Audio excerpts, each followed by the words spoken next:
Okay, so in this video, I'm going to look at, has psychology become woke? Has the field of trauma in particular, look at all psychology, but specifically the trauma world, which I've been quite involved in, has it gone too far left? We'll discuss what too far means, why that might be a problem for all of us, actually. Just so a little terms where I'm coming from, so I have an honours degree in psychology. That was a long time ago. I've mostly studied a lot of sort of Buddhist psychology, alternative psychology, been a big part of personal growth and that world. I've organised the largest summit on something called embodiment, which included a lot of mindfulness, meditation teachers and trauma teachers. I've also worked in the trauma world as a trauma educator all around the world, most recently in Ukraine, previously Afghanistan, East Africa, West Africa, all over the Middle East, blah, blah, blah, blah, blah, slums of Brazil, the UK, many places. So it's something I know a little bit about. And, you know, I've seen a lot of hardcore trauma, both in my own life and with clients, and, you know, with the people I've educated and worked with. So just a little bit about where I'm coming from with this. So first to say, is the field of psychology left-wing? Yes, absolutely, just in terms of who's involved in it. So there's various surveys in this in the US, and I imagine, you know, UK and Europe is even more the case. Something like over 90% of psychologists are would identify as liberal or as extremely liberal. And that percentage has been steadily growing. I think it's even worse with sociologists and very anthropologists, very other sort of related social science disciplines.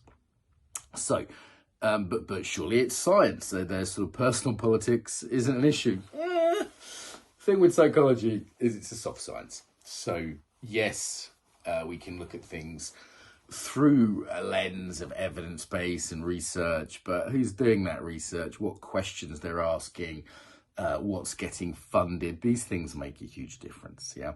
And most psychology departments are very left-wing. I remember mine at university, there was one conservative teacher, or at least outwardly, because sometimes there's sort of secret in the closet ones, and all the students really hated him. And I just remember him just occasionally making some really good points that no one else was making.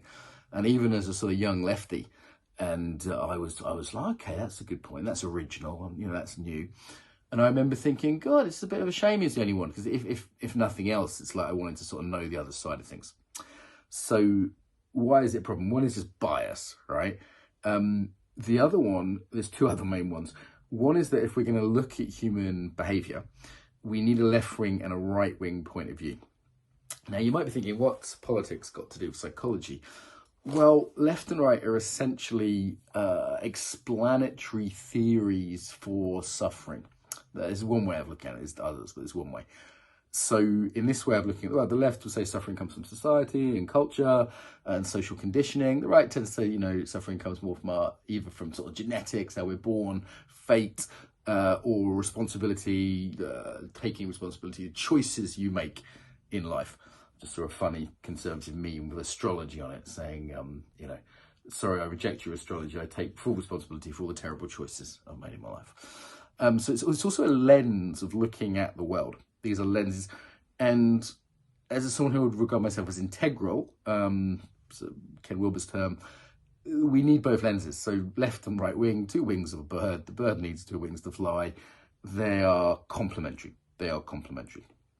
So that's one reason why it's a problem. If all the perspectives are from one point of view, you're going to miss a lot, frankly. Hence, this tutor of mine at university who would make these good points that no one else was making. The other one is half the world is conservative.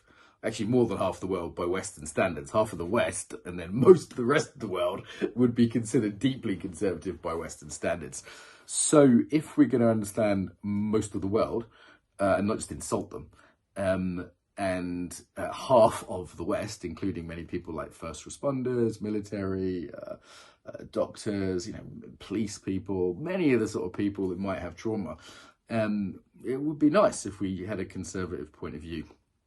And of late, and I've seen this in my adult life really grow just the last 5 to 10 years, it's not just that if you're conservative, you have a different point of view. It's not just like civil difference. It's that you're bad and wrong. You're either evil or potentially stupid. So, imagine going to a psychologist and sort of saying a few of your views and then just going, okay, well, you're either a bad person or you're stupid. Now, that is not a good starting point for a therapeutic relationship or working with a psychologist of any kind. It's just not a good starting point. Actually, I had a thing at the weekend, one of my students introduced me to a husband and we sat down, nice guy. And he's sort of talking about various issues.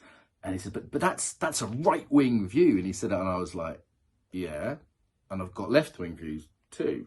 But he said it like, but that's disgusting. The sort of tone of disgust and anger and feeling betrayed that his wife had sort of befriended this terrible, evil person. I was very rational, very calm, sort of said, look, here's the point of view that I have. And he could just looking at me like with absolute contempt and disgust. Like I was sort of barely human at that point, even though I was being perfectly nice to him. Yeah, and was expressing my view in a very civil way, and listening to his view, he's just disgusted by me. It was like, wow, okay, that's pretty extreme. And I was saying something that was pretty moderate, not, nothing hardcore. So if psychologists view half the world as evil or stupid, and are missing half the explanatory point of view, that's a real problem. That's a real problem. The other thing that's potentially a problem is psychology can be used to make people mad. Yeah, to make people mad. This has a long and terrible history. The Soviets were sort of famous for this. Maoists and Soviets were famous for this, for saying that, you had a mental disorder. So, for example, back in the day, let's take a pre-Soviet example, slaves who would try and run away were considered to have this mental disorder. Now, of course, it's a perfectly logical thing they were doing, trying to be free and trying to get away from slavery. However, they were sort of judged that way. And it was the thing with saying someone's mad, and the Soviets really discovered this, is it totally discounts them. You can take away their dignity, their human rights. You can effectively lock them up forever. And then just on a sort of more mundane level, that doesn't have to be imprisonment. It's that just ignoring someone's point of view, making them invalid. Yeah. So the sort of power of diagnosis and what counts as mad, and maybe these days what doesn't count as mad, is hugely politically important. Hugely important. Okay. Good. So what might psychology have become if it's sort of increasingly left-wing, particularly the area of trauma, which is something as I've done a bit of research into practically and academically. So let's take the key issue of victimhood. So the left tends to make the victim sacred. So this is something not just sort of good, but this interestingly is an extension of a certain thread in Christianity. I think the martyr on the cross, right? The sacred victim, and picked up by a-religious people, usually a-religious people in psychology. And it turned to Jonathan Haidt causes this, Haidt, A-I-D-T, great thinker, really worth a look. The cult of the sacred victim. So there's a sort of cachet in victimhood, yeah? And what that can lead to is a sort of competition, sort of race to the bottom of who's the biggest victim, particularly if we're looking at it through an intersectional lens. So this is the sort of, it's a neo-Marxist lens where instead of talking about class, academics and now psychologists talk about different groups of people as oppressed or unoppressed based on certain features. Who picks the features, how you would weight those features, that's a huge problem, as anyone conservative would say. And it would lead to things like positive discrimination. It would lead to things the recent sort of instances saying, hey, we should let this group into Harvard, but not this group, even though these people may be rich and these people may be poor, but these people are black or they're women or whatever it is. And there's been a lot of controversy around that. And it really goes against a key principle of Western culture, which is the primacy of the individual. And when we're not treated as individuals, when we're treated as members of a group, we don't like it in the West because it's deep in our ethics to see ourselves as individuals, not to see ourselves as, well, you're just a man, you're just a woman, you're just a this, you're just a that. Like, we know that's dismissive and we know it's unjust. So there's a big principle of civil justice in the West. And we know that you can't control the variables. You can't accurately say what someone's privilege, in inverted commas, is, because you don't know all the factors. And some of them don't even have terms, right? Like, you let someone into university because they're black, but then they were from a really posh background. Okay, but what if they were posh and their mum died and they're a military veteran? I'm talking about a prince right now, right? How would we weigh those factors and say, is that person privileged or not? You know, the prince, his mum died when he was a kid, but he was born into royalty. I wouldn't want my mum to have died when I was a kid, but royalty, that's pretty nice. How do we, is it a plus or a minus? It's impossible. And we understand that, so we go, okay, we have to look at things at the level of the individual. The other key thing here is that personal responsibility is just the beginning of personal growth. That's the beginning of functionality in the world. I've got a meeting after this. I'm keeping an eye on the time, actually. I've got an online meeting with a bunch of embodiment teachers, nice people. And they're like, oh, I could come, I might come, I should, yeah, I think I should make it. And I'm like, guys, are you fucking coming or not? Right? This meeting's like an hour away. I'm just like, guys, you know, tell me if you're coming. That ability to say, hey, my word is my bond, word, logos, another Western psychological thing that's important. And actually commit to things and say, I'm responsible for my behavior, right? I'm not just a victim. It's not my fault because I was born poor or whatever it is. That to take responsibility and to be in integrity with one's word.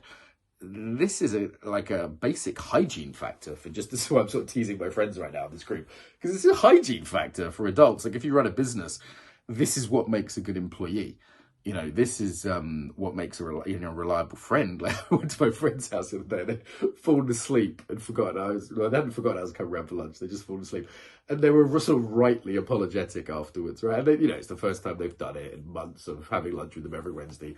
And I just feel like, okay, chill. But if they did that all the time, that is not someone I could be friends with, right? There's just a basic level of places like the military and stuff like that. Stuff can be life and death. Right, so you know the aid work I used to do. It's really important. If someone says they'll bring the Toyota full of rice to the village or whatever, it's really fucking important that there's responsibility and not victimhood. Interestingly, when I've worked with populations who've had a really tough time, you know, I've worked in places in Africa and the slums of Brazil and stuff like that. This idea of taking responsibility is actually really key, and a lot of those communities, you know, really encourage that notion. Super critical to the basics of psychology. Also in terms of trauma recovery, we do need to recognize people as genuine victims on one hand. Let's say someone's been mugged or attacked or whatever. It's not their fault, you know, just a victim of criminality.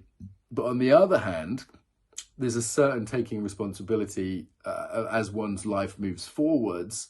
An empowerment is necessary, and it's not empowering to tell people they're all victims. And trauma particularly is a form of disempowerment. Trauma is where you are powerless. You know, it's almost a definition of trauma.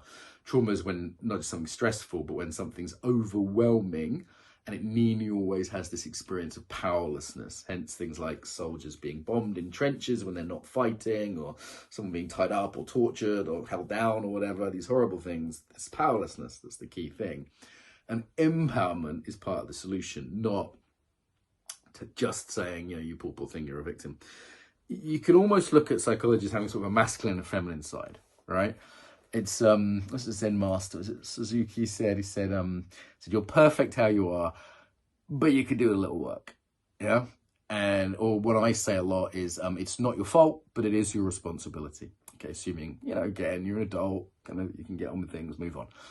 So these are the sort of yin and yang of psychology, and you need both. You need the unconditional regard, you know, you need the Rogerian counselor or therapist has that sort of very motherly, I don't care if my son's a member of the mob and he's a hitman, he's a good boy.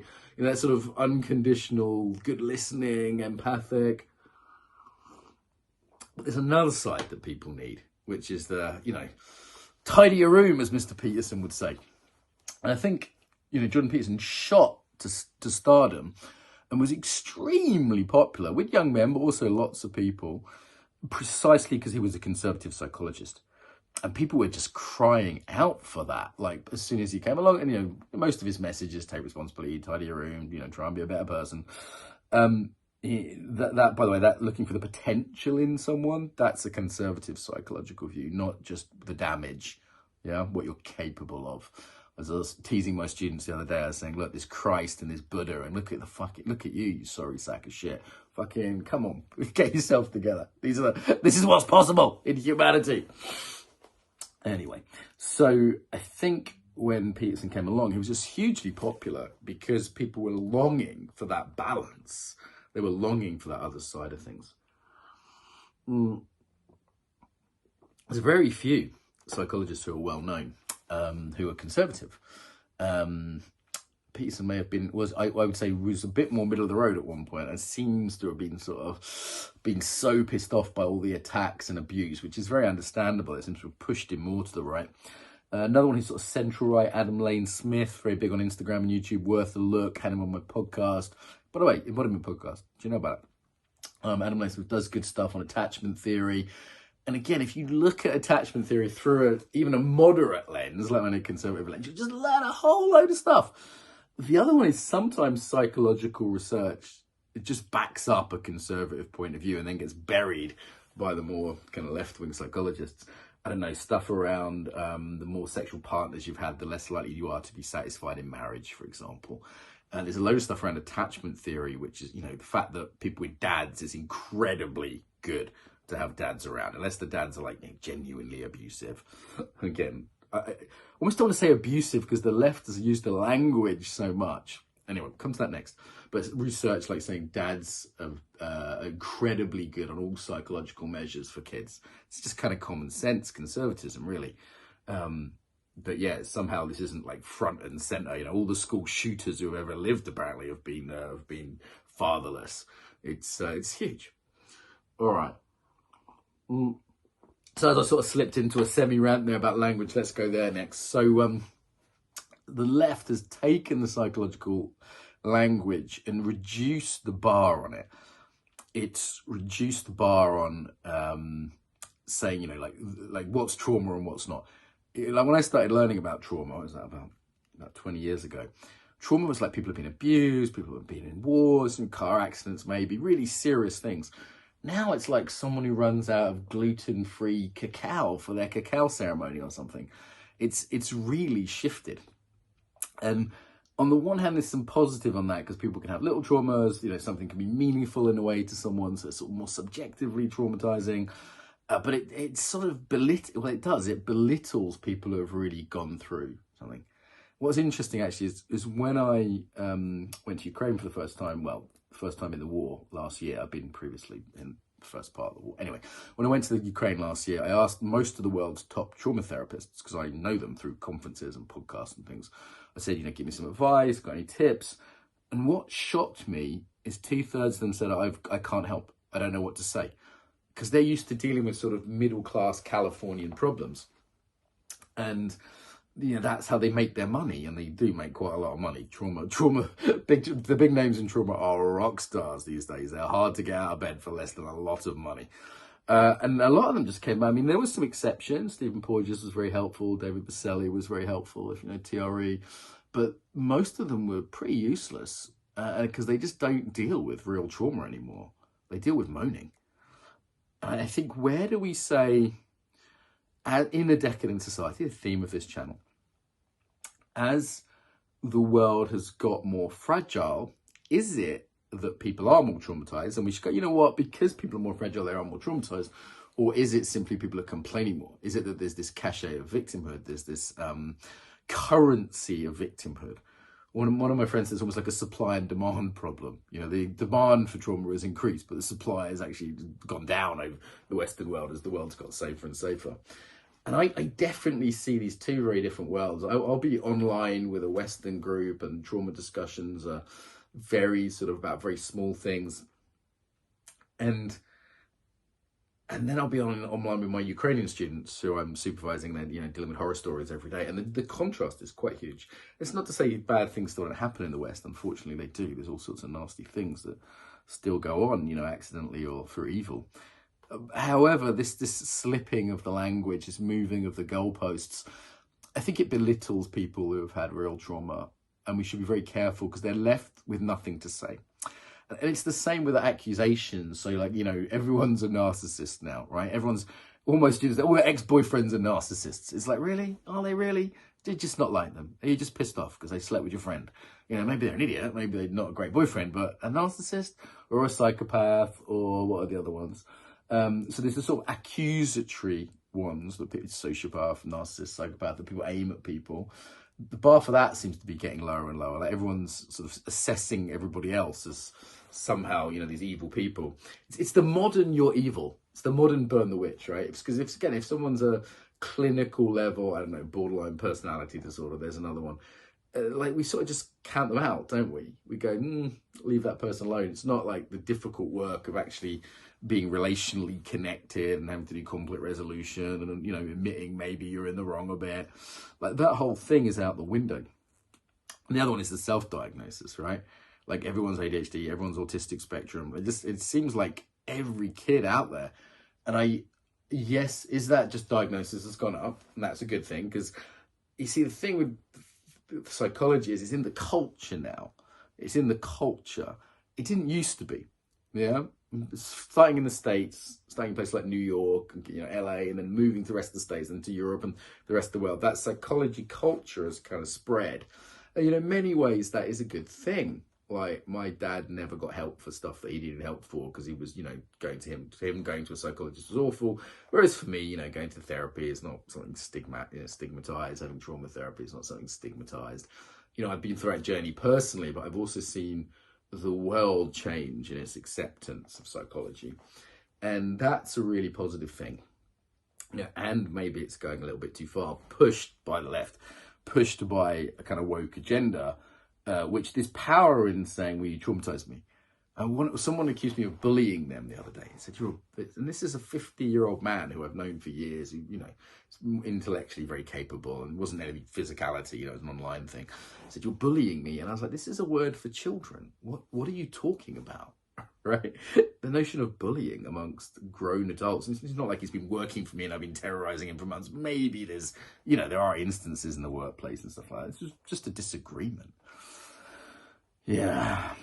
Also, I've seen this in the dating scene as well. So dating becomes one long therapy session where everyone's trying to do therapy on each other and talking about their issues. And I just go, guys, this isn't going to lead to happiness. This isn't wise. This isn't wise. Again, where does it go too far? Maybe there's sort of a certain amount of it. But with this left-wing left-wing element of... I get power over you. Yeah, sorry, check that. Oh shit! I get power over you if I can say that you're one of these nasty terms, or you've done one of these nasty things to me, and I'm somehow a victim. Okay. Another thing we'll see there is kind of victim triangle as the left, because it sees itself so much as a victim, doesn't understand that it's often in a persecutor role. Yeah, it's often become the bully that it sees everywhere. It's often become the nasty thing. And you see this if you look up victim triangle, you'll see some stuff around this. And that's definitely something I'll see on the sort of psychological left. The whole thing, and then maybe a last thing to say is the whole thing is just an industry now as well. That there is a huge industry that's been built around trauma. And most of the people who buy the tickets, as it were, for, you know, trainings and events and different things, I've been part of that industry. It is an industry. Most of them are on the left. And often, you know, my marketing team will say, hey, don't say that conservative thing. It's going to piss up our audience. You know, this whole channel, by the way, is a threat to my entire business. But for me, speaking the truth is more important than what you make money from. So, yeah, given that, there's this pressure to be more left-wing. You know, privately, a lot of psychologists and trauma people will come to me and say, this woke thing is bullshit. I don't believe in it. And this is nonsense. And, you know, a man's a man, a woman's a woman, or whatever. And I'll listen to them. They sort of know me as a safe space, as it were. And I'll be like, okay, say something then. Say something. But they won't, because money's involved. Money's involved. So, I've got a call, so I need to wrap up. Yes. Has psychology got too left-wing? Yes. Okay, just in terms of the balance, I think it's way out of whack. I think it doesn't need to go like the BBC, where, you know, on the BBC they always have one guy from the left, one guy from the right, you know. They need to achieve that kind of balance, but it's out of whack for sure. Particularly this kind of Marxist intersectional woke trend, and particularly in the trauma world, I think it's really screwing it up, frankly. And, you know, we're telling a generation of people they're traumatized when, honestly, it's just growing some more resilience and robustness may be the answer. And as I said, belittling potentially to people that have real trauma, it doesn't give them doesn't leave them anything to, any words, doesn't leave them anything to say, hey, this is what's happening for me. So loads more I can say there. Forgot my earbuds today, so I hope the audio is okay. And yeah, as more, if you want to add something, stick it in the chat. Bit of a ramble, but hopefully something useful for people in there.